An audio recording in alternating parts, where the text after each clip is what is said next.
And so, yeah, by the time like I was 15, 16, I was pretty financially well off. And, I was just sort of like living the American dream. Like I had a ton of money. I bought whatever I wanted. I could do whatever I want, but I didn't do any of those things. And so that for me was a really confusing period. But then also something interesting happens is once you make enough money to where you can survive and some, then your mind starts to worry about other things.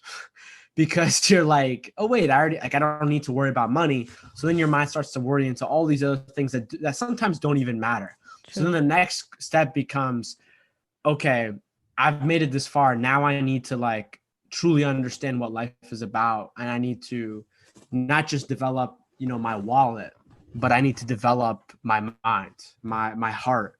Welcome to another awesome episode of Inspiring Explorers, and this is your host Meenakshi Shrivastava, also known as MyBohoVoyage. And for this episode of Inspiring Explorers, we have yet other amazing and inspiring explorer who made 6 figures of income launching a Minecraft server named PPMC when he was just 15 years old.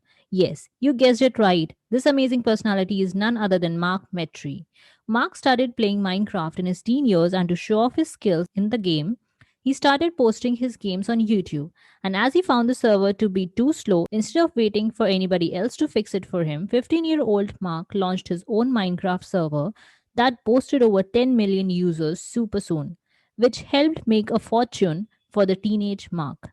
But the story doesn't end here, it actually begins here. Imagine at 15 you suddenly get all the money in the world to do everything you want to do and to buy all the things that you want. But what next? What would you do with all the money at the young age of 15? And that confusion led Mark to get into depression, overeating, and being suicidal. But today, Mark is the founder of VU Dream, a virtual reality and augmented reality marketing company. Also, the founder of Growcast, host of Global Top 100 Humans 2.0 podcast, TEDx speaker, author, global speaker, and a lot more. Mark has been featured in Forbes, Amazon Prime's documentary series The Social Movement, Huffington Post, etc.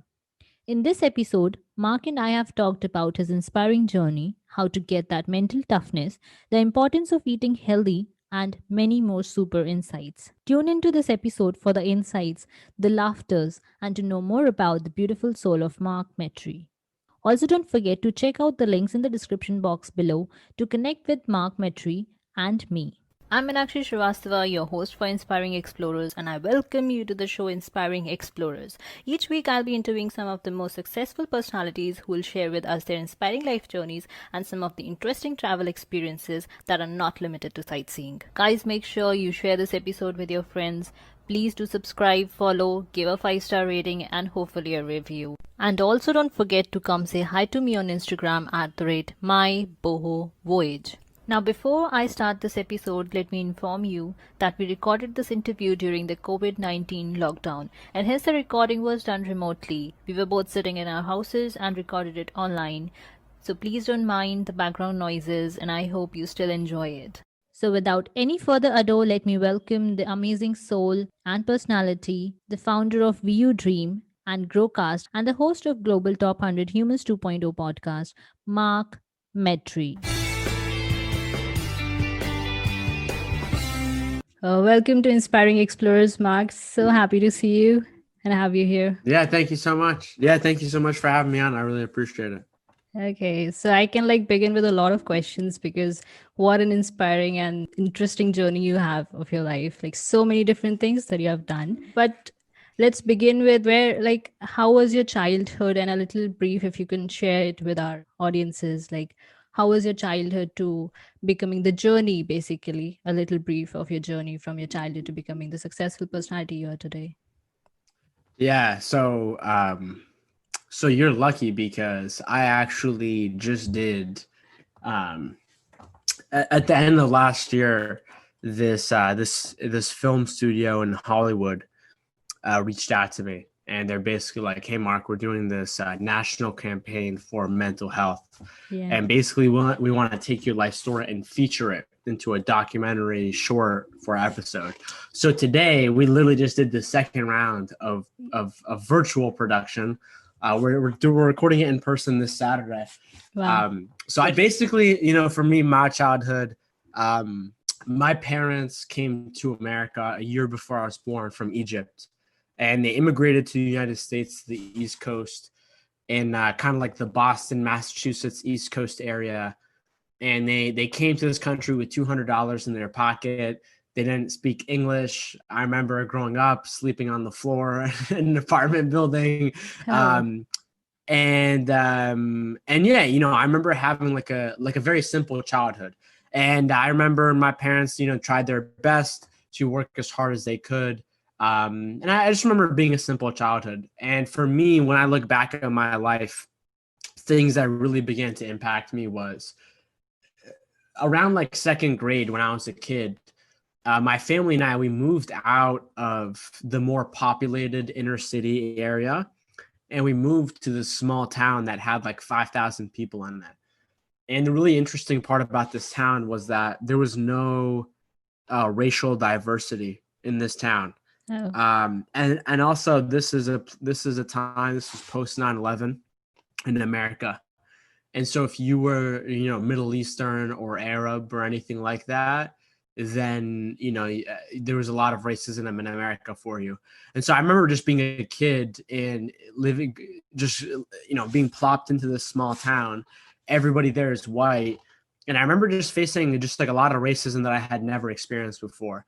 And I remember that just sort of like, that impacted me so much. And that really began to set the stages for, a lot of the issues that I faced regarding like social anxiety, my mental health.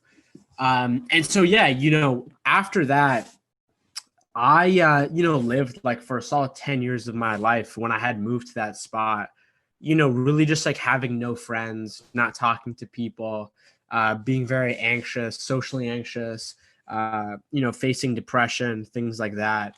And so, yeah, that was most of my life. And it wasn't until, I grew up where, things started to shift and whatnot. But yeah, that's for me, that's the beginning part of my life. yeah, quite a journey there. So, like, what brought the change? And you talked about, by the time you were 15, you had a lot of money through the Minecraft service that you developed. Yeah. And yet, when you were 18 and 19, those were the darkest phases of your life. So, why so?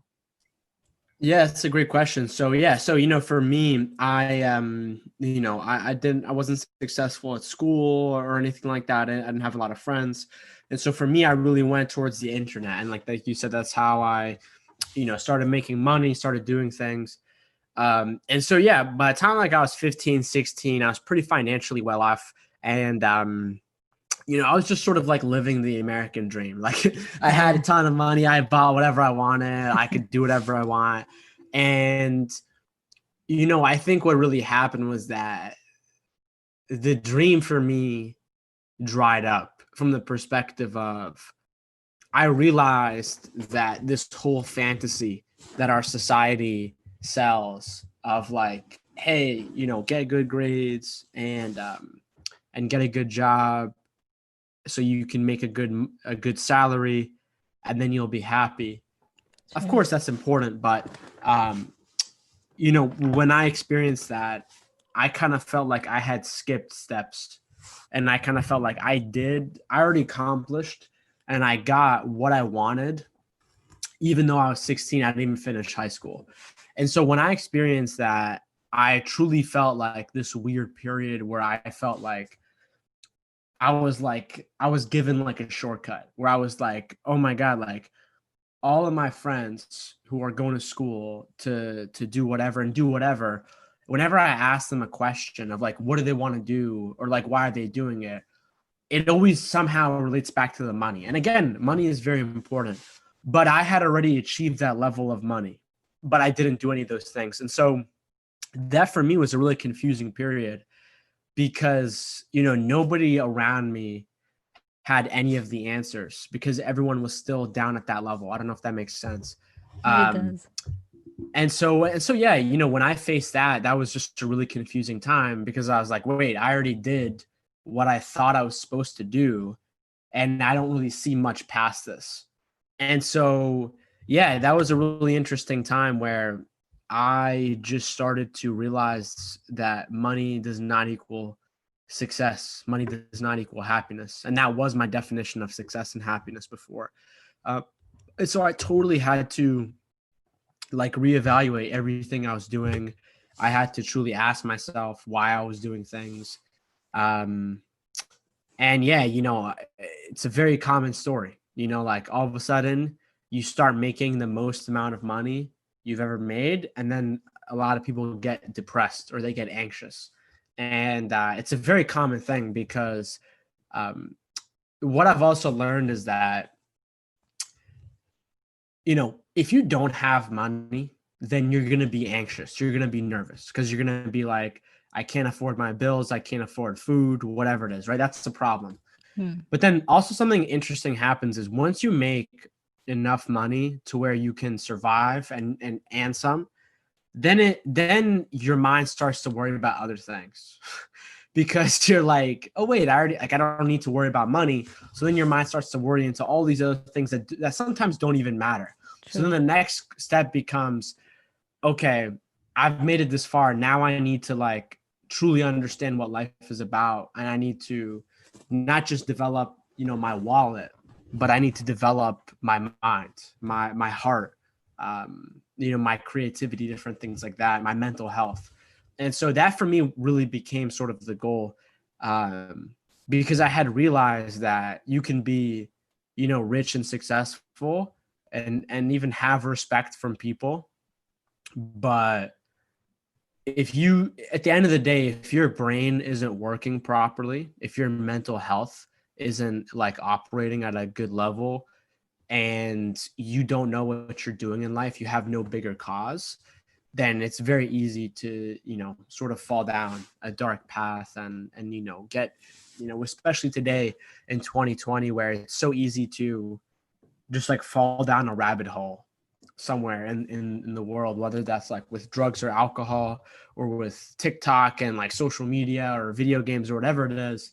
And so, yeah, I don't know if I answered your question, but no, it's cool. The thing that, people are worried about money, and then you finally have a lot of money before you know about if you should have that financial, success or not. You already have that. Now, what's next? So yeah, that could be confusing and all. So what was the step that you took to, to understanding that now I have the money and what I have to do next and be, the version 2.0 of yourself? Oh man. Yeah, it was very messy. And so I remember like when this was happening, I remember basically seeing like two paths in front of me, right? Because I think like once you understand something, once you realize something, now it's up to you to make a decision, right? And even when you don't think that you do have a decision. And so doing something is a decision, and then also not doing something is a decision. And so I saw these two decisions of like, hey, Mark, try to learn about this, try to be proactive and learn and research so that you can take the steps in your life to, get healthier, to find out what success is, that good path. And then I saw another path of just like, I could just say screw it and just keep doing what I'm doing and just be lazy, right? Yeah. And I remember too at that time a big thing for me was, I already mentioned it, social anxiety. And I actually realized that I had social anxiety after I went to my first college party and I got drunk for the first time in my life. Okay. And I remember drinking for the first time in my life, and because alcohol is a social lubricant, all of a sudden, even if you're shy, you can walk up to anybody and talk to them. And so I remember experiencing that. And that's actually what made me realize that I had social anxiety in the first place. And so there was a part of me that was like, oh, you could just go back to like drinking alcohol and that could just be your solution, right? You know what I mean? And unfortunately, that's the case for a lot of people who face social anxiety around the world, unfortunately. And so, yeah, those are the two kinds of paths that I saw. and like most people, I did what most people did. And I was like, all right, I'm just going to take the easy way out. And I remember I tried to do that for like a month or two. And basically what happened was I didn't get that much into alcohol or drugs, but for me, my real drug of choice was food. And so I remember just like being so depressed and like literally feeling like I just sold my soul, and like my soul isn't going to have its chance to reach its potential. And I just like would just eat myself away. And I remember I would come back from class and I would just order like all kinds of things. Like I remember there were weeks where I was spending like $1,000 a week on just takeout food. Wow. And so like, yeah. And so like, I was literally just eating all my emotions away. And next thing I know, I'm like obese. I'm like over 200 pounds. And for the first time in my life, and my lifelong social anxiety that I've always had, that's always made me shy, transforms into social isolation, where I just don't want to see anybody. I don't want to talk to anybody. And then I, kind of feel like I get seriously depressed for the first time in my life, Yeah. which then leads me to, being in like this really dark time in my life for like 3 weeks, 4 weeks, a month, where I was suicidal. And so eventually I kind of reached like this rock bottom where I just got so desperate, where I was literally just like, Mark, if you don't like totally change your life around, and at least if you just don't do something to help yourself, you're going to be like a statistic. Like, it's kind of like one of those weird things where like you kind of like, you see yourself like, oh, I could like, one day this could be a really like messed up movie. I don't know. Like, I don't know. I think the biggest thing was just realizing that there's nothing worse in life than you being your own worst enemy, than your brain being your own worst enemy. And so when I hit that level of like true rock bottom, internally, not externally, although also externally, that's where I had like a major perspective shift. And I truly I don't know, it's like so weird to say this, but I truly like, from that moment, that was like the first day of the rest of my life. Like, it's weird. Like, when I think of like who I was before that, it's like really hard to remember, because I feel like a totally different person than who I am now. And so basically, I think for me, my story, and I just basically realized that I was either going to become a statistic, or I was going to rise above and become an example for people who do feel like they are invisible, for people who do feel like, no matter what they face, racism, poverty, they feel like they can't talk. They feel like their brain is holding them back. All these things that I went through, where I felt like I was crazy, where I felt like I was just alone. I've learned that I've had to speak up. And so, yeah, it's been a journey ever since then. But yeah, that was kind of the path. And, it took me a while to get on it. And, Yeah. and there's still always ups and downs, but. Yeah, definitely. So you talk about being suicidal and depression. So there's a lot of people and so many people that suffer through this, and sometimes they don't even share with people. So what do you suggest them steps or something that would help them to come out of depression or anxiety, or coming out of those suicidal thoughts? How can they do that?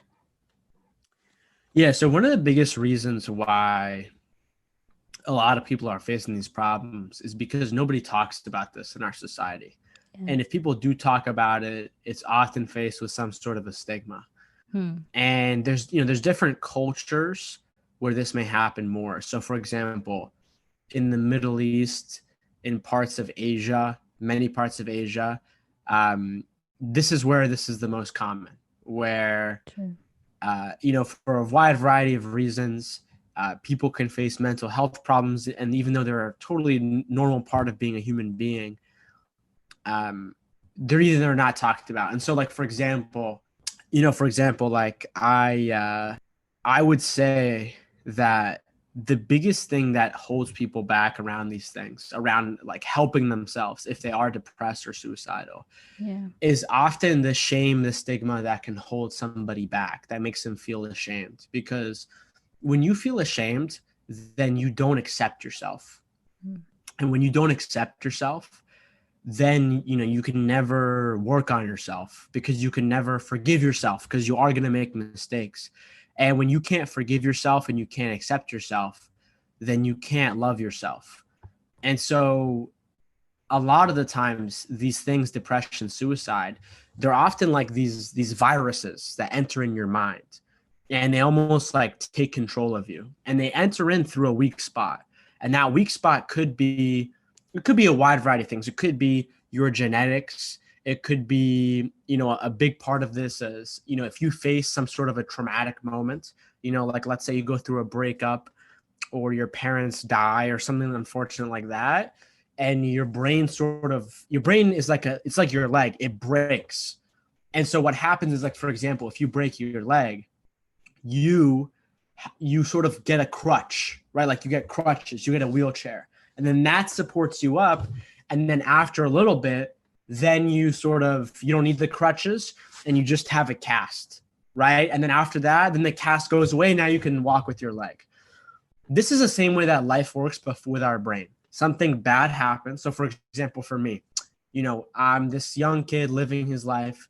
Next minute I know, I'm thrown in this very racist, hostile environment where I'm placed in an event that is socially humiliating to me, which then creates the traumatic memory. And so what happens is my brain broke in that moment. And then as a crutch, as its healing thing, for me, that became social anxiety, and which was like, hey, I got hurt once, socially speaking. And so my brain is like, we're not going to talk to anybody for the rest of your life. Right. And so there's different versions of this. And then what happens is that crutch, because it's not meant to be forever, it hurts to walk on now. And then what happens is you start to look for other crutches. Right. And so a lot of these times, these crutches, we find them in our lives naturally. And generally speaking, they're usually not good crutches.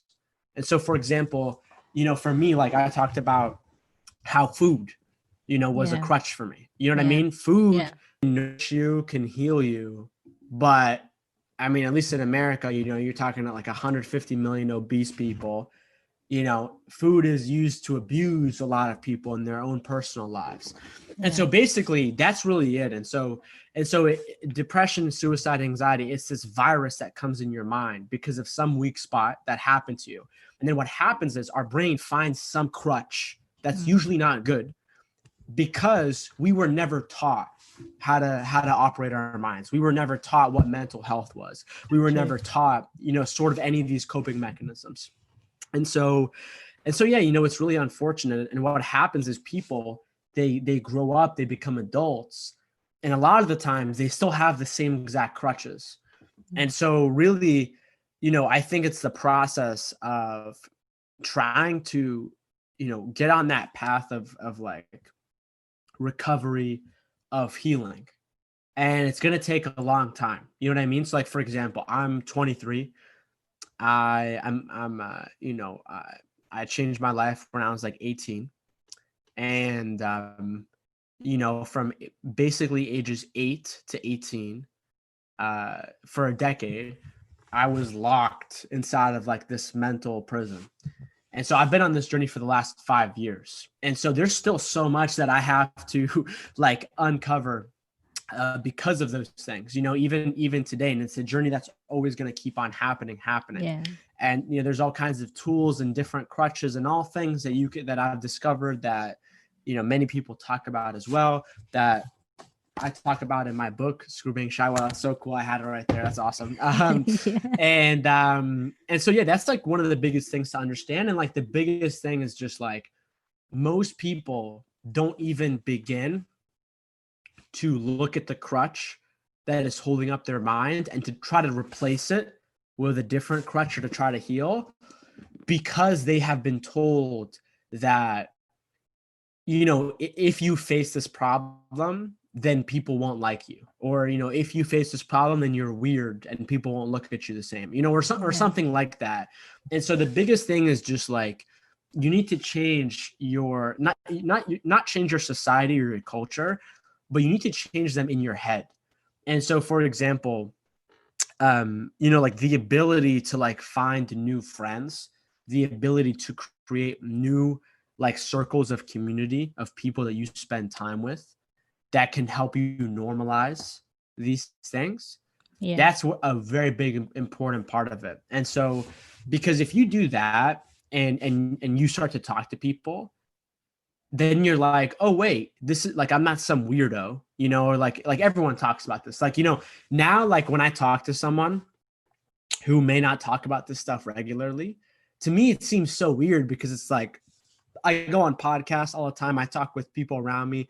We all know this stuff. We all talk about it. And so for me, in my brain, it's like 100% normal. But then someone else in their life where it's like all these things aren't normal, it's much harder for you to do it if it's not normal, right? And so I think what it is, it's trying to change what our definition is of normal. And you can do that by changing the people that you talk to. You can do that by changing, your mental diet, and then also your literal diet. And so, yeah, it's a pretty big subject, but that's like the way that I would begin to talk about it with people someone who faced that issue. Definitely. Like you talked about changing our environment mentally. So yeah, there are different coping mechanisms. So like when you talked about mental health and developing mental health. So let's say a person develops mental health. That mental toughness is something they talk about with people, start following people like you, listening to podcasts. So they develop that. Let's say they develop that over a process of time. But you were also obese, you said, and you weighed around 215 pounds. So how did you, reduce that much weight? Like mental toughness and then physical toughness. Let's talk about that. How did you reduce that? Yeah. So the funniest part is that both of these things they're both correlated, right? Yeah. And so Will Smith, the actor, he has this quote, and he says, the two things that you should do in life are reading and running. Yeah. And he says reading, obviously, to like learn new ideas and gain knowledge, whatever. Yeah. And then he says running. And the reason why he says running is because there are very few things in life where you are placed into an instant feedback loop with yourself. And so, for example, like breathing and like your breath and meditation, that's one of them. Another one of them is through running. And so basically what that means is like your brain is created to control your body. That's one of the main reasons why we even have a brain.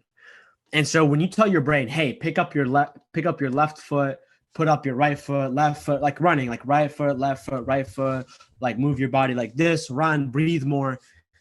Basically, when you're doing that, you're not only testing your body, but you're also testing your brain as well, because your brain is the thing that feels pain, or is one of them. And so basically, you run. There's a spot where your brain is like, stop running. This hurts. Stop it. Okay, stop it. Stop it. It's hurting. And so it's super great. For example, like I can see my mental toughness when I go for a run, and I see this game that my brain is playing inside of my mind with my body. And it's like a feedback loop. And honestly, I think running is a bigger test of your brain than it is of your body for the most part. And I know people who, run marathons, and they tell me that all the time. Running is about your mind for the most part. And so that's like a very clear example of how your physical health and your mental health are correlated. In terms of what you said, I have this chapter in my book, and it's titled "A Strong Brain, a Strong Mind is Built in the Kitchen." And basically what I talk about is, a lot of people think that the food that you eat, like the physical food that you eat, it's all about like calories in, calories out. It's all about how much you weigh. And we just eat food to just fill our bodies and not be hungry, right? But that's not the case. That's what I was taught growing up. And for me, when I began to realize that basically, like, what is your mind? What is your mindset? Your mindset is housed inside of your brain. And so if your brain, which is like a natural organ, the same way it's like a heart, for example, like your heart or your lungs, if that's damaged, if it's going to have problems, then you're going to have problems as well, right? So it's like people have heart disease, people have asthma, right? And so the brain works in the same way, and it'll affect your mind, but instead of in a physical way per se, unless we're talking about dementia, which I believe is like a physical brain decline, it's sort of heavily connected. And so basically what I'm saying is it is impossible to have like powerful, strong mental health if you don't have a powerful, strong body. I don't necessarily mean like you have to have big muscles. I'm talking about internally within. So like if someone looks apart your brain and they see that your brain is heavily inflamed because, for example, you eat junk food all the time, you drink alcohol all the time, you're sitting inside for most of the day, you're not sleeping well, you're drinking coffee all day, you're doing drugs, you're not eating any healthy food, you're not exercising, your brain is literally your brain itself is going to look so depressed. It's almost going to be impossible for your mind to not follow and to not be depressed as well. And so, in my book, I break this down. And one of the most powerful ways for you to gain control of this is by changing what you eat. Your nutrition is one of the biggest things that you can change, because your brain's entire basis for different neurotransmitters like dopamine, serotonin, oxytocin that do have sort of a real world output, for example, that make you do different habits that may result in various problems with like behavior, serotonin when it comes to your mood, your appetite, your sleeping level, how you function when it comes to people and social groups.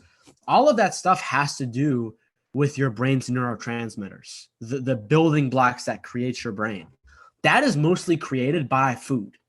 And so if you just think about it, if you are eating crackers and Oreos and Kool-Aid and Coca-Cola all day, your brain is literally not going to work, and like, depending on your genetics, depending on who you are, you may be able to do this for like 30 years, 40 years.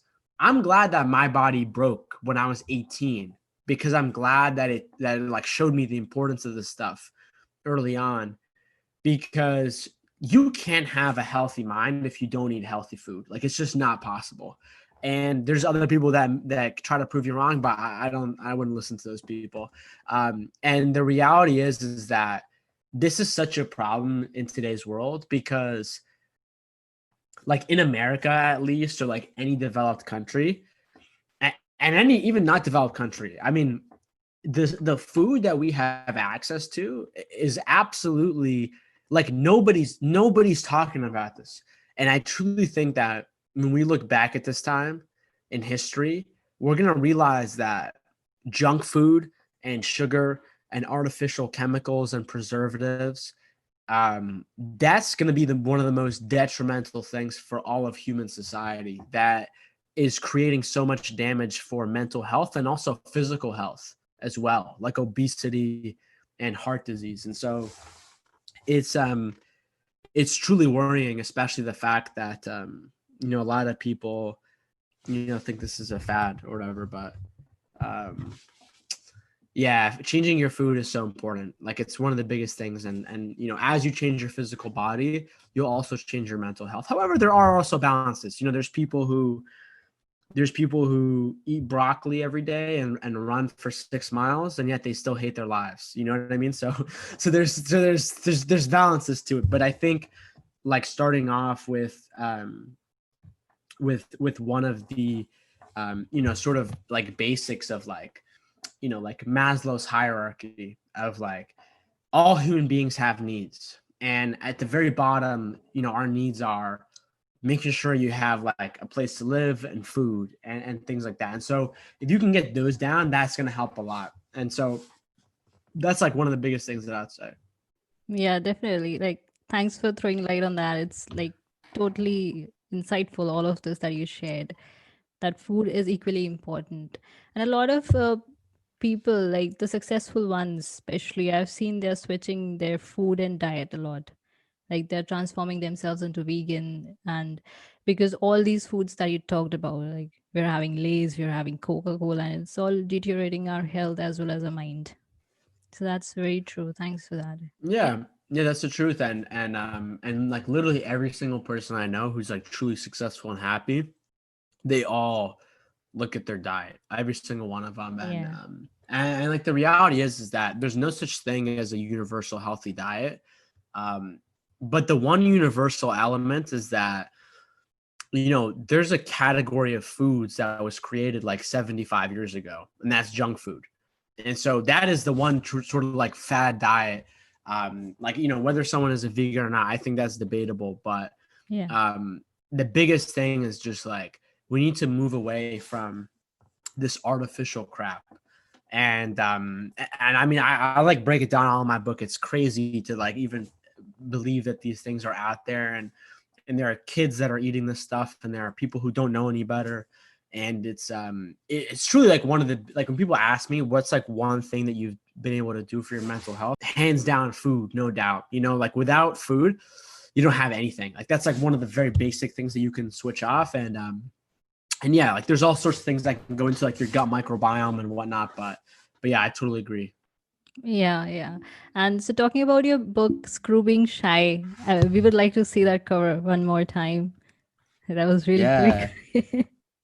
Do you like the cover?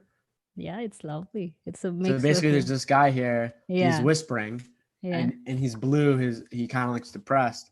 There's this person here who's talking, and they look happy, and they both have a little design of a brain, yeah, yeah, and it's really meant to say that there's two sides of the coin. yeah. There's two sides of the coin. It's your choice, and yeah, it's interesting. It's my Yeah, first it's book ever. beautiful, beautiful. So talking about your first book, you launched it in 2020. So, and the COVID happened, and a lot of things changed. You recently talked about it on Instagram as well.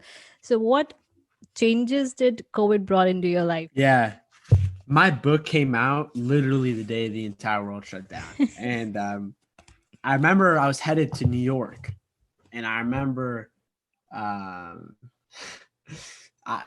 just like remember just like being like, oh crap, I literally have to, like, I don't know what I'm gonna do. I don't know if this is gonna last for like a week or what, you know what I mean? I had like a TEDx talk planned. I had like a whole event series planned. And yeah, I mean, honestly, it was quite depressing, to be honest with you. It was really sad. And to be honest with you, I remember I like hustled a lot like the weeks after COVID, because basically everything in all of our lives, everything broke, and we had to like, Yeah. fix everything. And so I remember I was doing that. And I remember there was a period where, I got burnt out in like April. And I was hustling so hard to launch the book and put everything together. And then COVID hit, and I was like, oh my God, I have to redo all of this for the most part. And then I had to do that again. And so, yeah, like April, I got burnt out. It was a crazy time. Yeah, I mean, it's really interesting. Overall, my biggest takeaways from it, to me, I think a lot of people, they look at writing a book as like some crazy thing. And it was definitely a lot of work for sure. But to me, it was just like, this is the first of many books. This is just an experiment for me.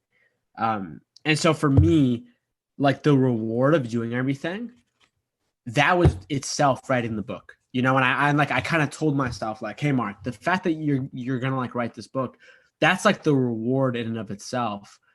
And then any like cherry on top is people's feedback that they give to me. Yeah. And so both of those things have happened. You know, people tell me all the time they love my book, from young to old people.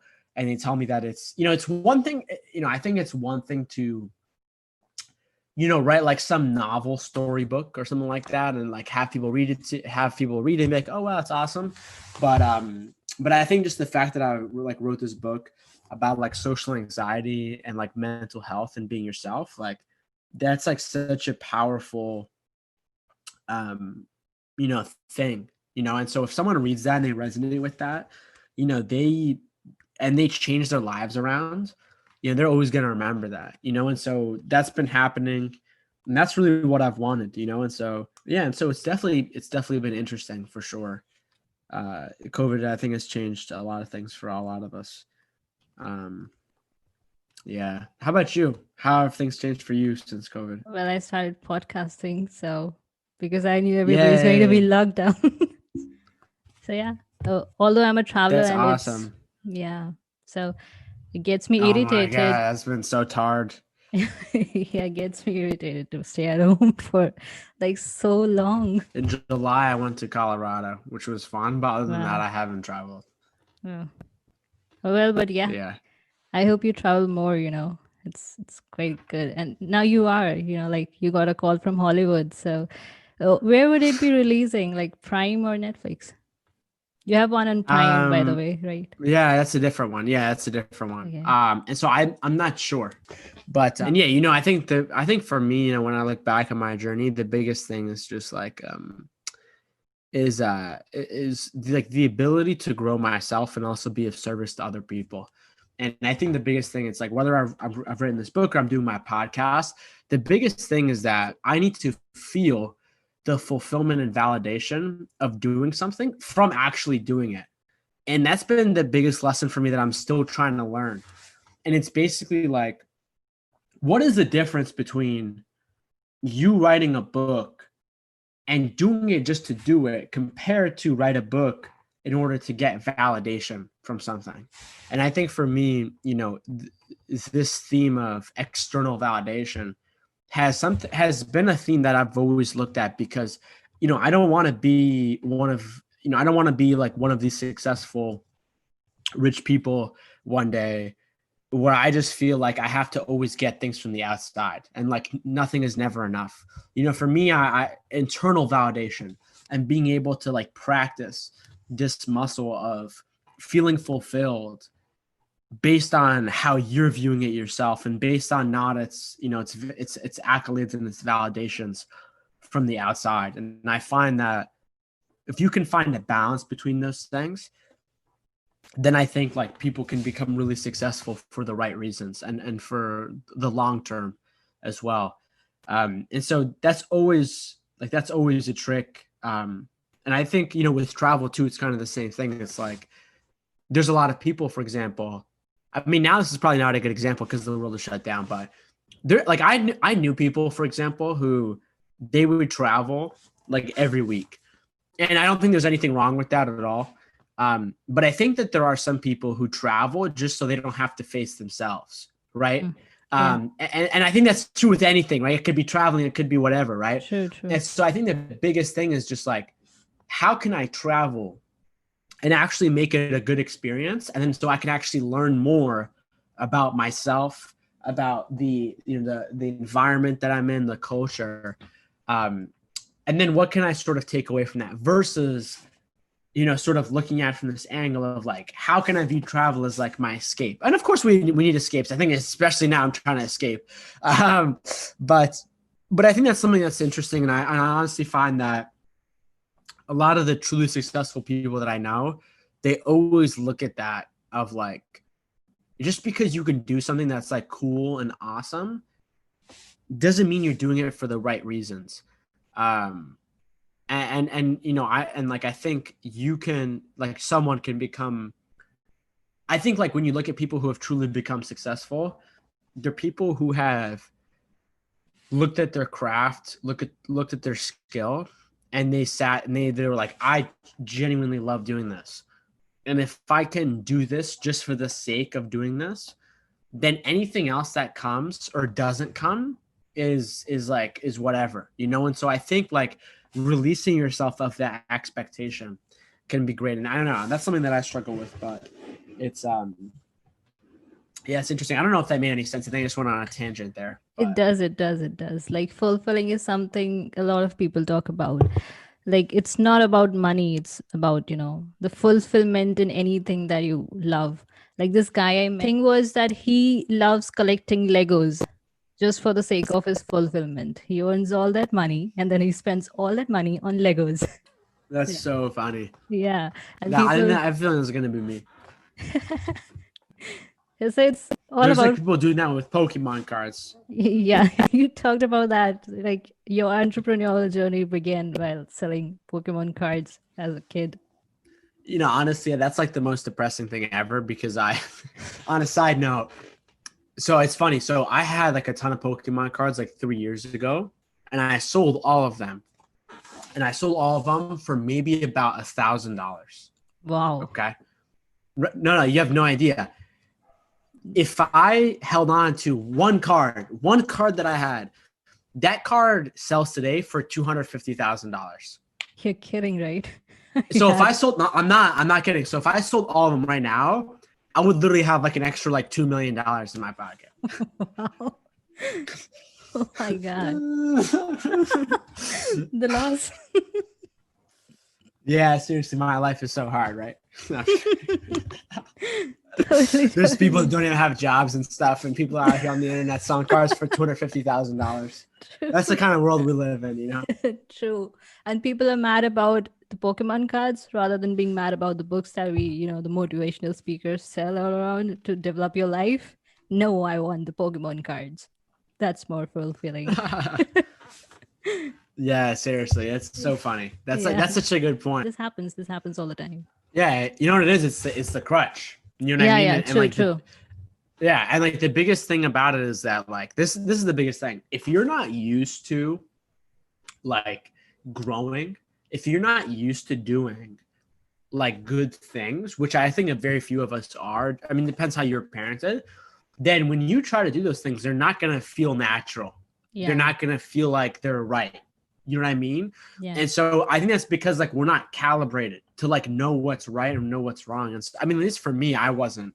And so I think the biggest thing is just like being aware of that, and then like realizing the difference between having fun with something and then using it as an escape. You know what I mean? And so it's like watching Netflix because you just want to like relax or something, compared to like I want to escape into Netflix because I don't want to deal with my life, And so I think that's one of the biggest things. And then when you are binging Netflix, and you're escaping, that feels more natural than it does to like control that. You know what I mean? At least it did for me. And so that's like the biggest thing of like we just do things based on the feeling. Like that's what human beings do. Like we do things based on our feelings, but our feelings do not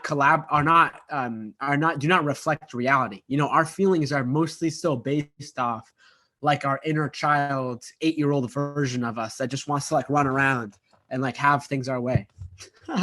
Yeah, true.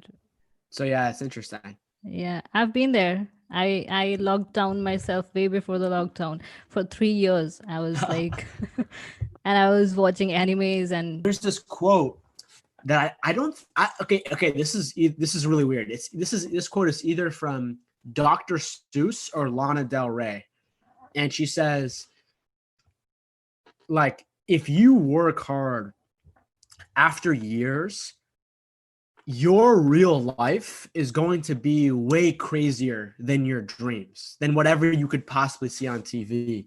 And so that for me was like one of the biggest things. And I see it now coming true for myself.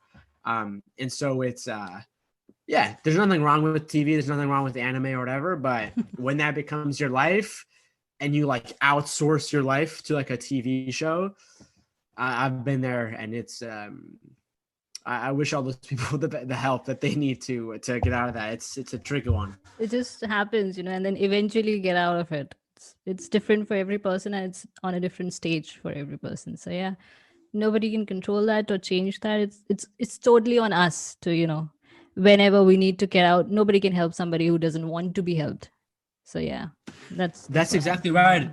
And you know, a big thing to piggyback off that real quick is, you know, what something that I've learned is that everyone is exactly where they are for a reason.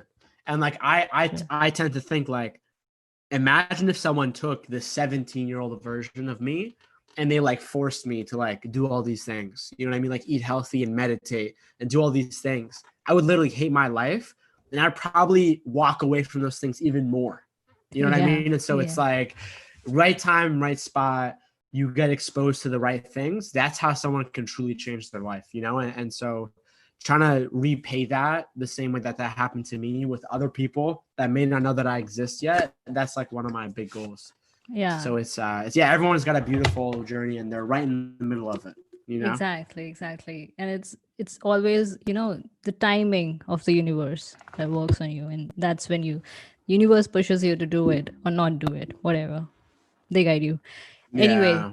so well, coming to your fulfillment part. So you also have this podcast to inspire people and help people, Human 2.0, and it's not just a regular podcast. It has hit like 10 million listeners and viewers. So, uh, you know, what was the purpose behind starting the Human 2.0 podcast, and why did you start it?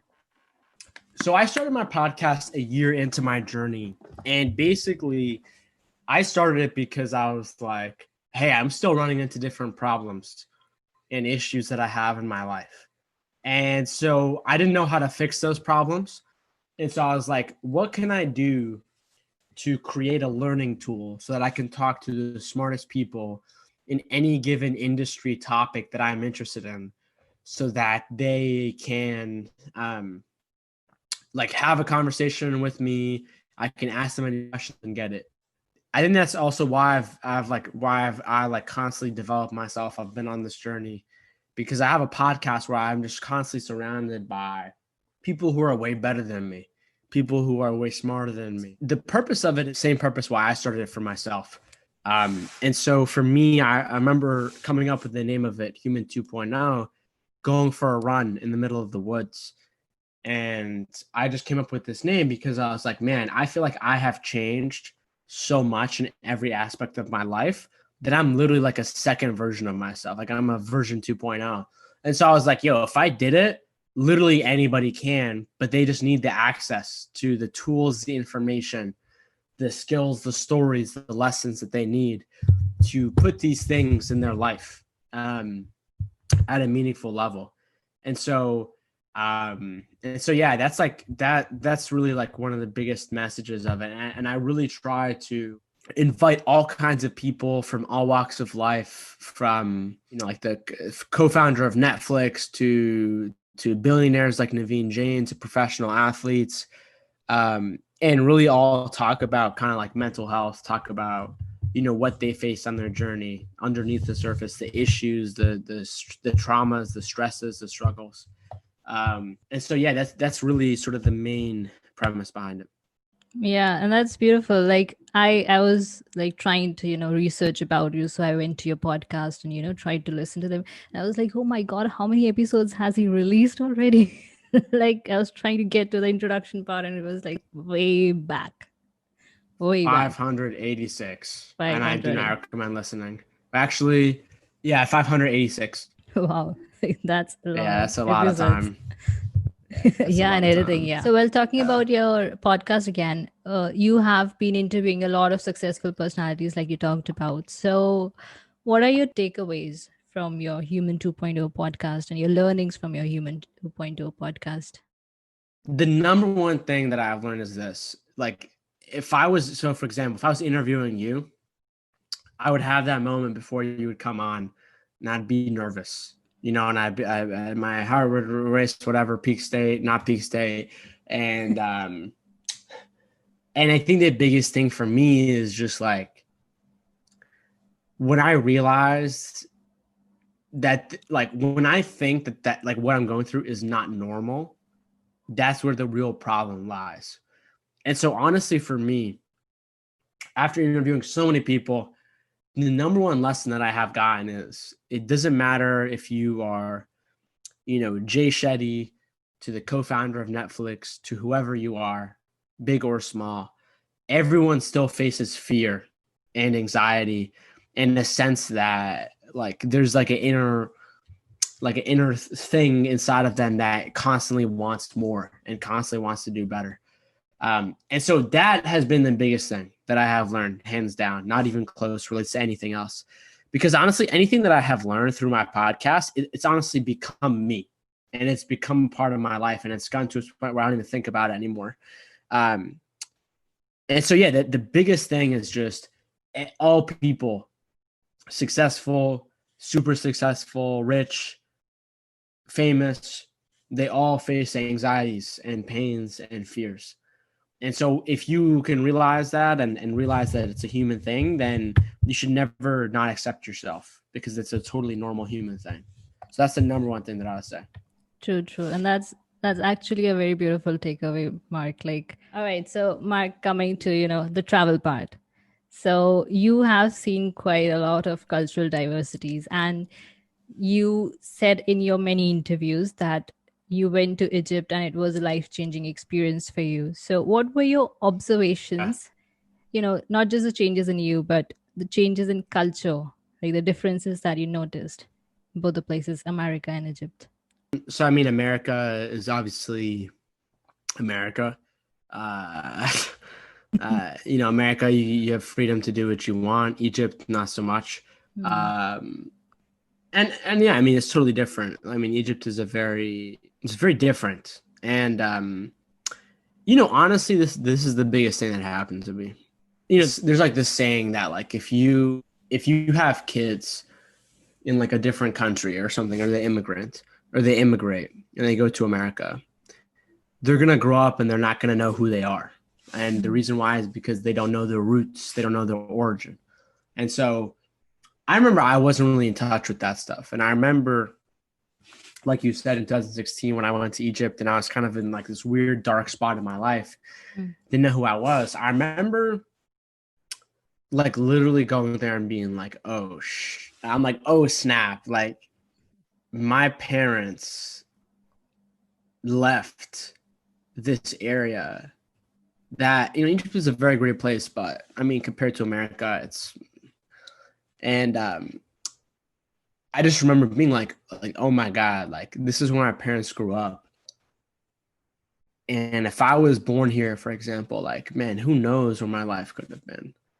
And like the fact that, like when I saw what I saw in Egypt, when I went back there, it truly just lit me up, because I was like, I was this close to being like still living there. And that was like such a motivating thing for me, because I was like, and at that time, Egypt had just gotten out of like a major like revolution, government change, and so many issues with the country. And like, I remember my cousins, they told me crazy stories of how like when the revolution was happening, there was like people going in their neighborhoods with like AK-47s and like shooting people and like the craziest stuff. Yeah. And I just like remember thinking like, man, that's almost where I was. Yeah. And so, yeah, when I went there, it connected me with my roots, and it really just kind of set a fire under my butt, because I was like, oh shit, like this is what's at stake here. This is the opportunity that I've been given that's totally different, that people would literally kill for. And yet I kind of took it for granted. And so, yeah, when that happened, that, that kind of went full circle, and it taught me a lot. Yeah. That AK-47 thing is like, oh my God, that would give chills to anybody.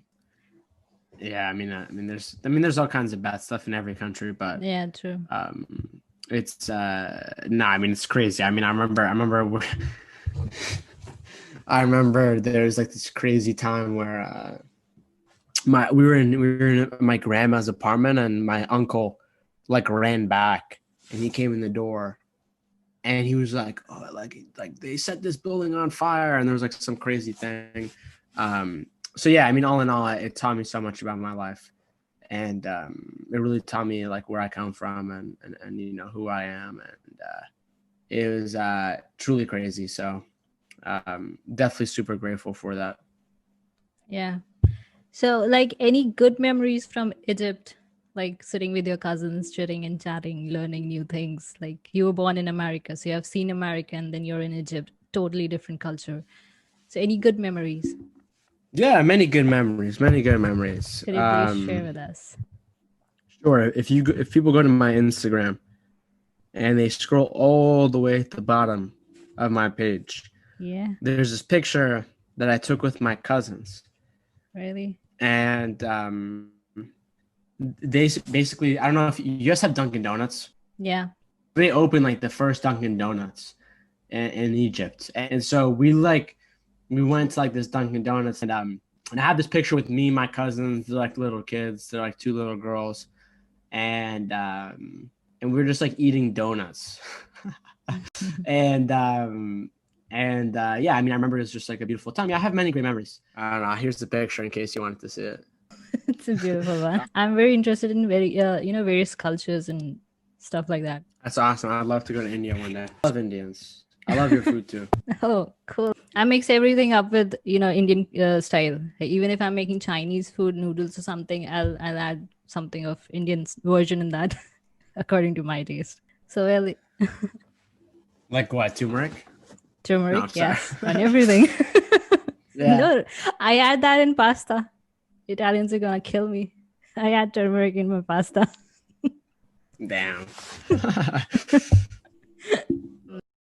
Any last message for our listeners and viewers?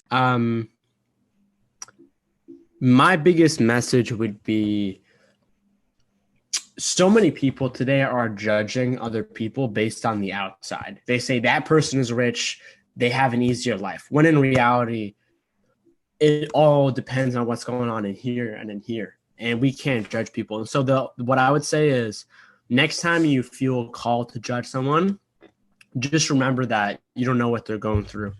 And your need to judge someone may actually be a reflection of what you need to do to yourself. So that's what I would say. All right. So, Mark, absolutely love talking to you. Thank you so much for, taking out time for me and this podcast. Absolutely loved having you here. Of course. Thank you for inviting me. Okay. Thank you. Thank you, Mark. So this was Mark Metry's inspiring life journey so far and some mind-blowing insights. Don't forget to check out the links in the description box below to connect with me and Mark. Thank you so much for giving your precious time to this podcast. If this episode was inspiring and insightful, please do drop a comment on my Instagram and YouTube at @MyBohoVoyage. Please do subscribe and give a 5-star rating and hopefully write a review for Inspiring Explorers. Also, please don't forget to connect with me on Instagram and YouTube. Drop me a hi or send me a comment so that I know we are in this journey together. This is Meenakshi Shrivastava, your host for Inspiring Explorers, saying goodbye. See you next week with an amazing, inspiring interview. Till then, take care.